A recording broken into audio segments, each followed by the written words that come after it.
অনুরাগ নয়, যৌক্তিকতা বুঝে নির্বাচনের বিষয়ে সিদ্ধান্ত, দাবি বিএনপির। সময় পাল্টে নিরপেক্ষতা হারিয়েছে সরকার, বলছে জামায়াত। ঈদ ছুটি শেষে কর্মস্থলে ছুটছে মানুষ, ফিরতি যাত্রায় সড়ক, রেল, নৌপথে যানবাহন ও যাত্রীর চাপ, বাড়তি ভাড়া আদায়ের অভিযোগ। আগে তো আমরা 300 টাকা দিয়ে আসতাম, এখন আজকে আসার সময় 400 টাকা নিয়েছে। নর্মালি আমার বাসার ভাড়া ওইটা বাসে থাকে হচ্ছে 600 টাকা, যেটা আমরা যাওয়ার সময় 1000 টাকা দিয়ে গেছি। এটা থাকে হচ্ছে 500, এটা 600 টাকা দিয়ে আসতে হয়েছে। যান্ত্রিক ত্রুটি কিংবা পাইলটের ভুলে বিধ্বস্ত হতে পারে বোয়িং 787। বাংলাদেশের 6টি ড্রিম লাইনার নিয়মিত রক্ষণাবেক্ষণ।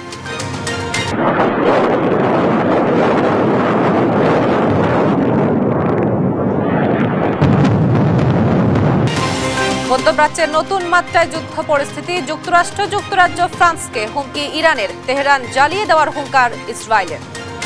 এবং অধরা শিরোপা সাউথ আফ্রিকার, বিশ্ব টেস্ট চ্যাম্পিয়নশিপ জিতল প্রোটিয়ারা, ফাইনালে অস্ট্রেলিয়াকে হারালো 5 উইকেটে।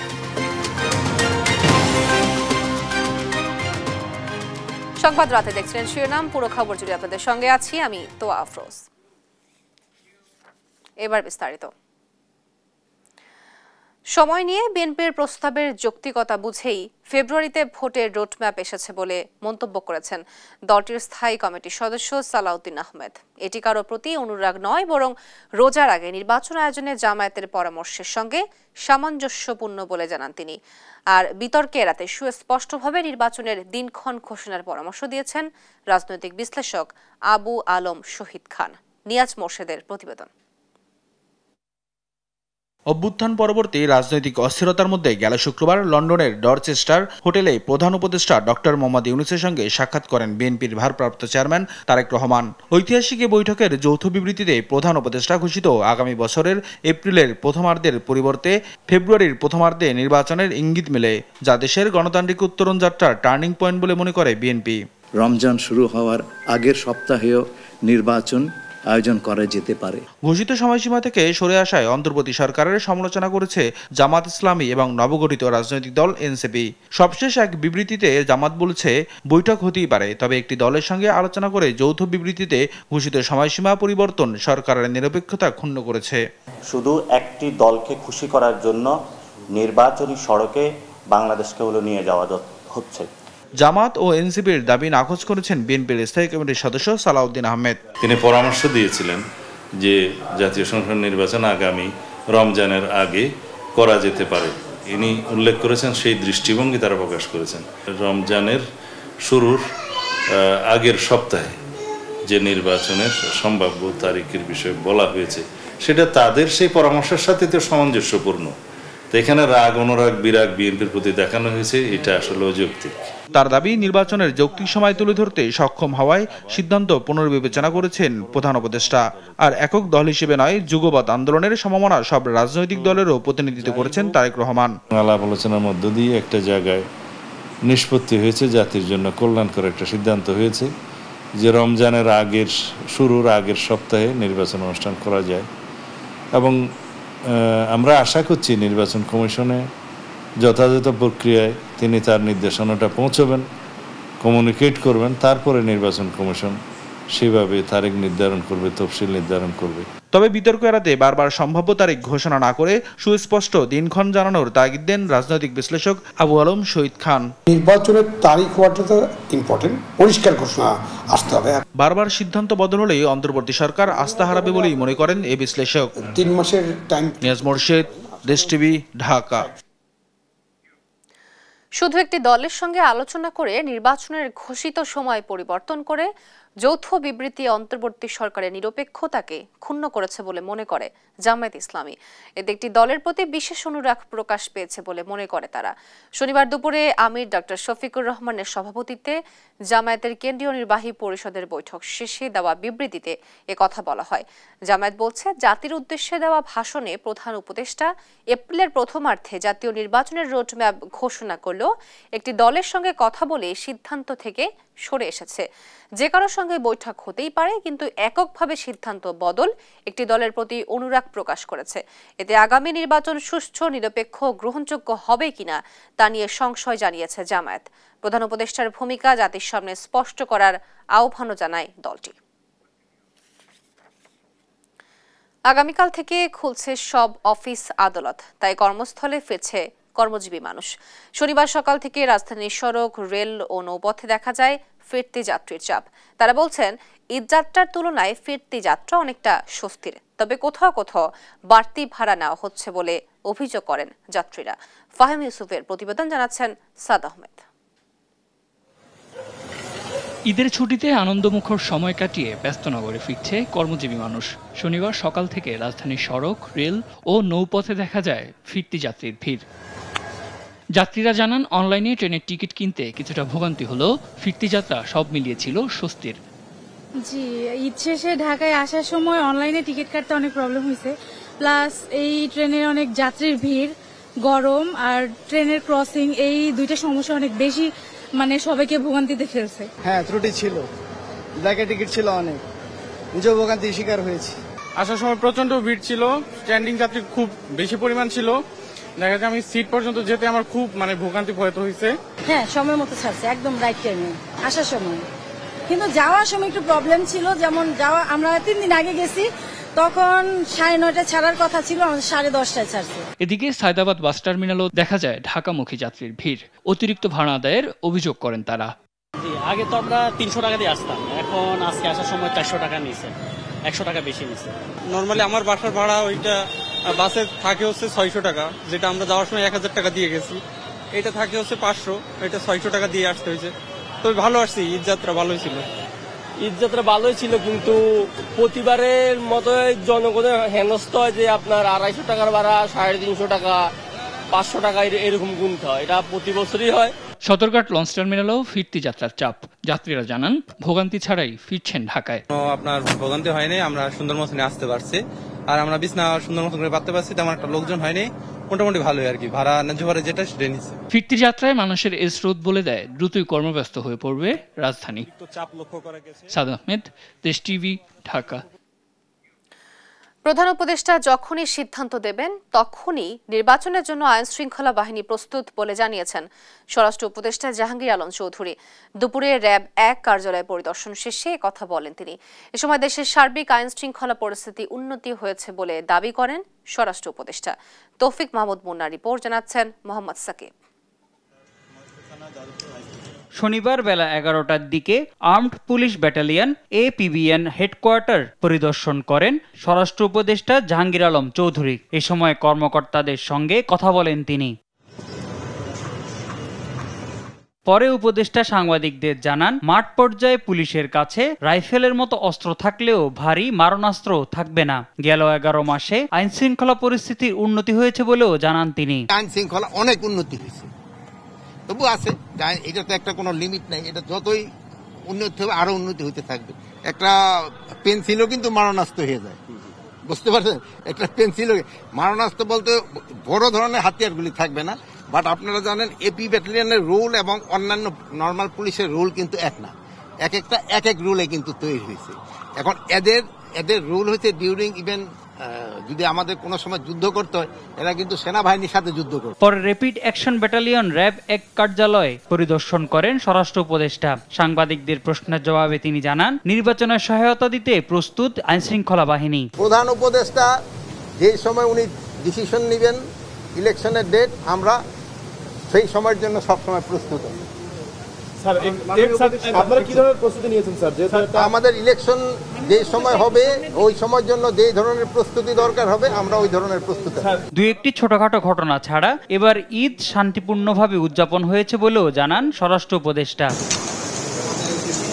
মোহাম্মদ সাকিব, দেশ টিভি, ঢাকা।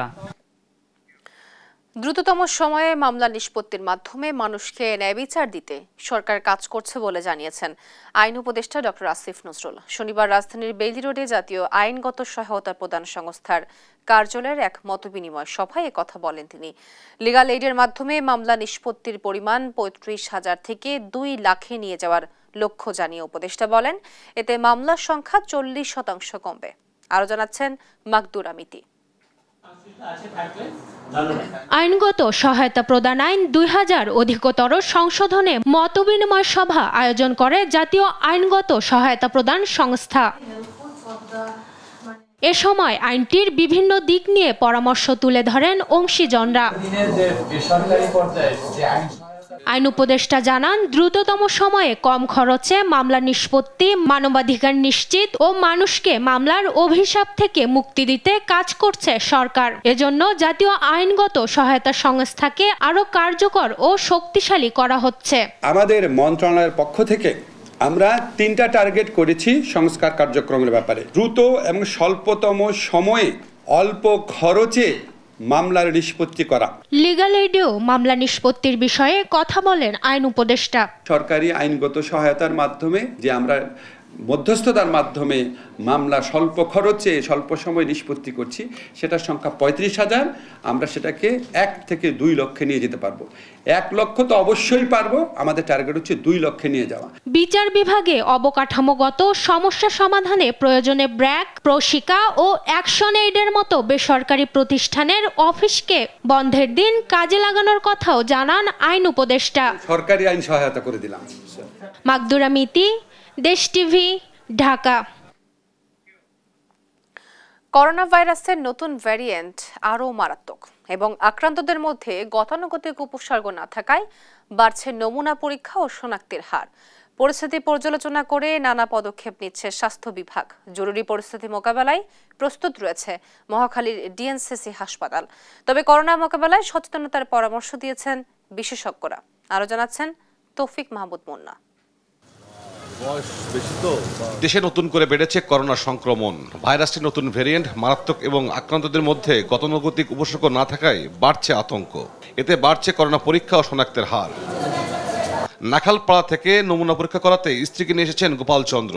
এক সময় এমন চিত্র নিয়মিত হলেও অনেকটা বিরতির পর আবারও ফিরেছে আগের চেহারায়। অনেকে আসছেন করোনা পরীক্ষায়। আমার তো এরকম সমস্যা হচ্ছে না, আমি তো সুস্থ আছি। এখন আমরা আসছি, ডাক্তার দেখাইছি, ডাক্তার টেস্ট দিচ্ছে, টেস্টগুলো করা। ন্যাশনাল হার্ট ফাউন্ডেশনে আমরা 4 দিন ছিল। 4 দিন থাকার পরে ওনারা বলতেছিলেন যে করোনা পজিটিভ প্লাস ওনার নিউমোনিয়া এবং ফুসফুসে পানি চলে আসছে। এবার কেয়ারে প্রায় আধা ঘন্টা ওনারা ইমার্জেন্সিতে ট্রিটমেন্ট করেন।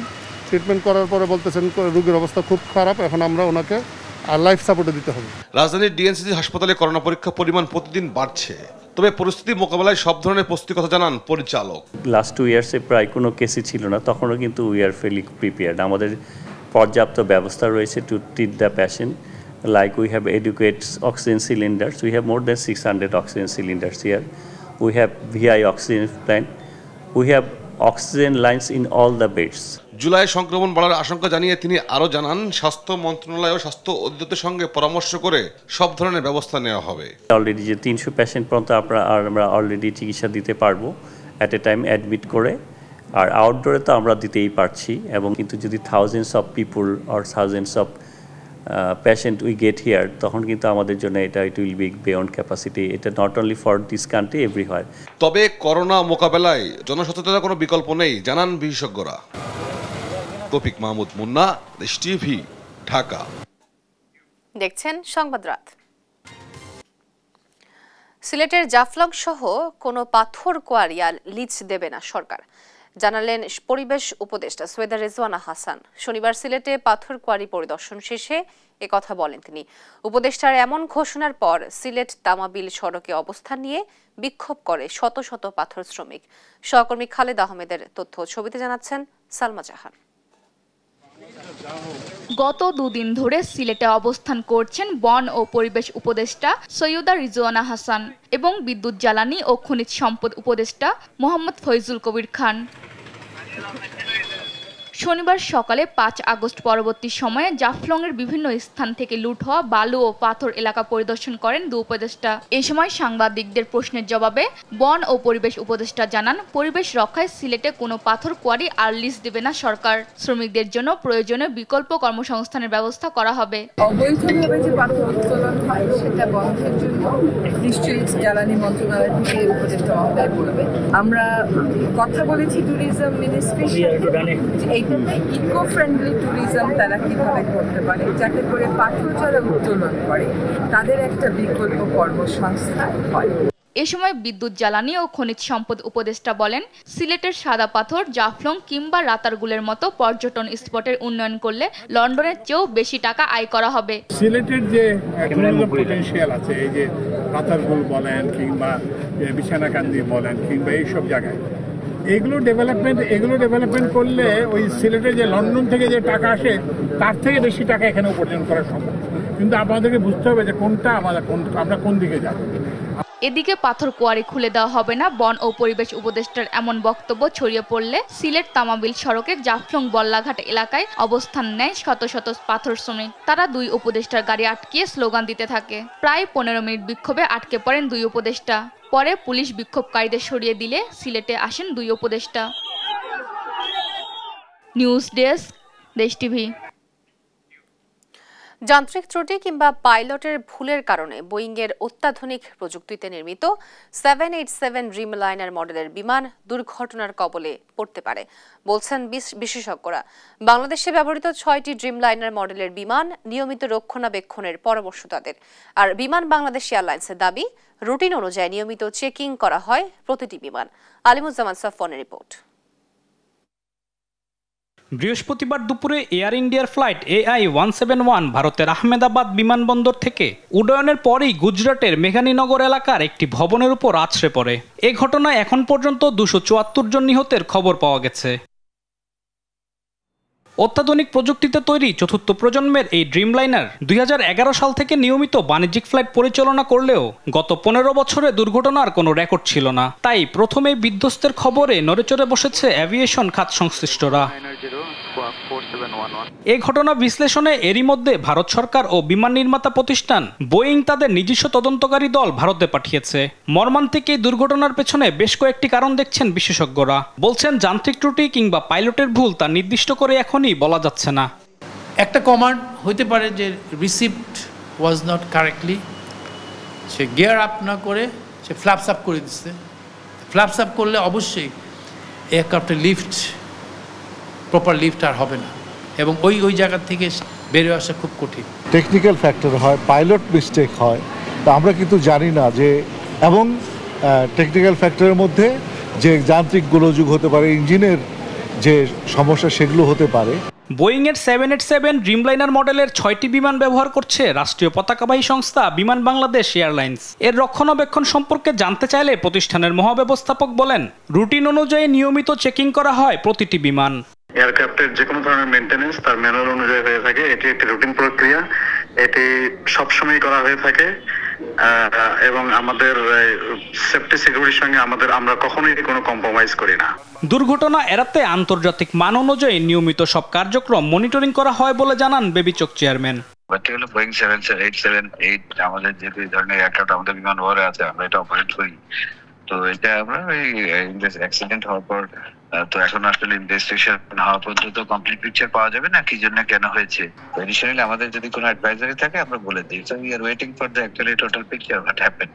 আলিমুজ্জামান সাফওয়ান, দেশ টিভি, ঢাকা। দর্শনার্থীর চাপ কম রাজধানীর বিনোদন কেন্দ্রগুলোতে। ঈদের ছুটি শেষ হওয়ায় পুরানো ব্যস্ত জীবনে ফিরছে নগরবাসী। তবে কাজে ফেরার আগে পরিবার প্রিয়জন নিয়ে আনন্দঘন সময় কাটাতে অনেকেই ছুটে আসছেন আহসান মঞ্জির, লালবাগ কেল্লা সহ বিভিন্ন জায়গায়। আরো জানাচ্ছেন সহকর্মী জান্নাতুল মোহনা। রোববার থেকে আবারও শুরু কর্মব্যস্ত জীবন। ঈদুল আজহার লম্বা ছুটিতে রাজধানী ও পার্শ্ববর্তী বিনোদন কেন্দ্রগুলোতে যেমন ভিড় ছিল, শনিবার তুলনামূলকভাবে তা কমে গেছে। ছুটির শেষ দিনে লালবাগ কেল্লা এবং আহসান মঞ্জিল ঘুরে দেখা যায় অনেকেই এসেছেন পরিবার পরিজন নিয়ে।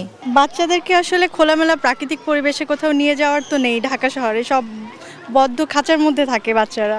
তাই এই যে সুন্দর একটা জায়গা আসলে বাচ্চারা একটু খেলতে পারে, আনন্দ পায়, তাই নিয়ে আসলাম। শুধু ঈদ না, পরিবারকে নিয়ে ঘুরতে যাওয়া, হ্যাপিনেস থাকাটা দরকার মানুষের। এটা বাসার ছাদের বাগান হোক, চাই লালবাগ কেল্লা হোক, ঘুরতে যাওয়াটা হলো মানুষের স্বাস্থ্যের জন্য ভালো। এটা আমাদের ইতিহাস, এখানে এসে আমাদের খুবই ভালো লাগছে। মুক্ত পরিবেশে ছোটাছুটিতে ব্যস্ত শিশুরা। বাসায় বোরিং লাগে, কেউ নাই খেলার, আবার এদিকে এসে ভালো লাগে কারণ ওই যে ফুল আছে, আবার আমরা ছবি তুলতে পারবো, সবাই আসবে। বাবার সাথে ঘুরতে আসছি, আমরা বোনরা মজা করতেছি। ঐতিহাসিক নিদর্শন হিসেবে ঢাকার আভিজাত্যের প্রতীক এ দুটি স্থান। তাই তো এর সংরক্ষণের প্রতি কর্তৃপক্ষের দৃষ্টি আকর্ষণে বিশেষ মনোযোগ দেওয়ার কথা জানান দর্শনার্থীরা। জান্নাতুল মোহনা, দেশ টিভি, ঢাকা। র‍্যাব পরিচয়ে ফিল্মি স্টাইলে রাজধানীতে অস্ত্র ঠেকিয়ে নগদের এজেন্টের থেকে 1,08,42,000 টাকা ছিনতাইয়ের ঘটনা ঘটেছে। এই ঘটনায় এখনও কাউকে গ্রেফতার করতে পারেনি আইন শৃঙ্খলা বাহিনী। তবে এজেন্টের 4 প্রতিনিধিকে জিজ্ঞাসাবাদ করেছে উত্তরা পশ্চিম থানা পুলিশ। সাদাত নিশাদের রিপোর্ট। শনিবার সকাল 8টা সিসিটিভি ফুটেজে দেখা যায় রাজধানীর উত্তরা 13 নম্বর সেক্টরের 12 নং রোডে র‍্যাব পরিচয়ে ছিনতাইয়ের ঘটনা।